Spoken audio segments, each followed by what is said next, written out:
పర్యావరణ హిత నగరంగా హైదరాబాద్ అభివృద్ధికి సీఎం రేవంత్ రెడ్డి బృందం కసరత్తు. కాలుష్య నివారణపై కితక్యూష నగరంలో నిప్పాన్ కంపెనీతో అవగాహన ఒప్పందం.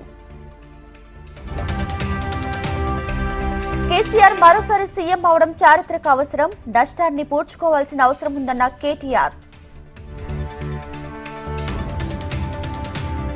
మజ్లిస్ పార్టీ విష స్వర్పం కంటే డేంజర్, ముస్లింలను ఎంఐఎం ద్రోహం చేస్తుందన్న బండి సంజయ్. ఏపీ వ్యాప్తంగా ఘనంగా చంద్రబాబు జన్మదినోత్సవం, సేవా కార్యక్రమాల్లో తలమునకలైన తెలుగు తమ్ముళ్లు.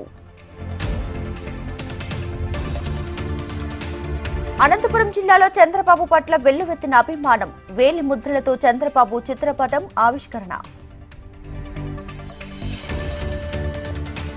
మాజీ సీఎం కేసీఆర్ పట్ల మెదక్ ఎమ్మెల్యే రోహిత్ అనుచిత వ్యాఖ్యలు, జిల్లా ఎస్పీకి ఫిర్యాదు చేసిన మెదక్ బీఆర్ఎస్ జిల్లా అధ్యక్షురాలు పద్మ దేవేంద్రారెడ్డి.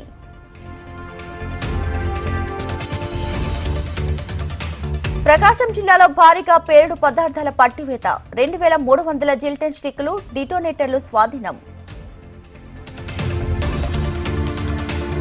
మహబూబ్ నగర్ జిల్లాలో బీజేపీ నేత ప్రశాంత్ రెడ్డి హత్యకు కుట్ర, వెలుగు చూసిన ఫోన్ సంభాషణ, జిల్లా ఎస్పీకి ఫిర్యాదు చేసిన ప్రశాంత్ రెడ్డి.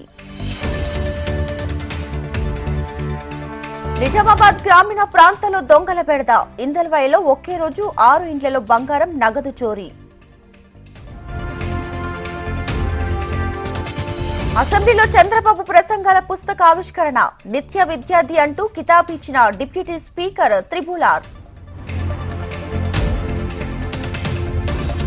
ఏపీలో మెగా డిఎస్సి నోటిఫికేషన్ విడుదల, 16,000కు పైగా పోస్టులు భర్తీ చేయనున్న సర్కార్.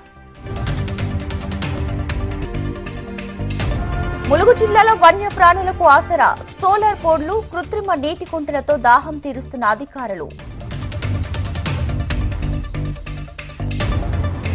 స్టేషన్ ఘన్పూర్ల అభివృద్ధి పనులు, ఎంపీ కావ్య శంకుస్థాపన. ఇక అభివృద్ధికి తిరుగుండదని విశ్వాసం పెంపొందించి ప్రజాప్రతినిధులు. మహబూబాబాద్ జిల్లా మరిపేడలో సంత్ సేవాలాల్ జయంతి ఉత్సవాలు, గిరిజనులతో కలిసి ఎంపీ ఎమ్మెల్యే నృత్యాలు. మేడ్చల్ జిల్లా గట్కేసర్ వీపీఐటీ కళాశాల బీటెక్ విద్యార్థి తులసి కుమార్ అదృశ్యం, పోలీసులకు తల్లిదండ్రుల ఫిర్యాదు. అల్లూరి మన్యం జిల్లా సీలేరు నదిలో 2 యువకులు గల్లంతు, నది స్నానానికి వెళ్లిన 6 బృందంలో 2 గల్లంతు.